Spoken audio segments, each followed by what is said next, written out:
खबर हैदराबाद से। Organise crime के कंट्रोल न करने पर 6 SHOs और 2 हेड मेडर के खिलाफ महकमाना सजा का हुक्मनामा जारी।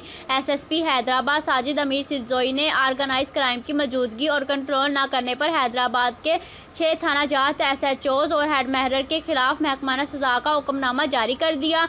महकमाना सजा पाने वालों में SHOs थाना मिक्कीशाह, टिंडू यूसुफ, फलीली, हाली रोड बी सेक्शन और थाना बढ़ानी शामिल है, जबकि हेड मेडर में थाना हाली रोड और थाना बी सेक्शन शामिल है। SSP हैदराबाद साहब के हुक्मनामे के तहत मज़कूरा अफसरान की 1 साल की मुद्दत सर्विस जब्त कर ली गई। हमायती न्यूज़ से फ़हीम अहमद राइन की रिपोर्ट। मज़ीद खबरों के लिए देखते रहें हमायती न्यूज़ HD।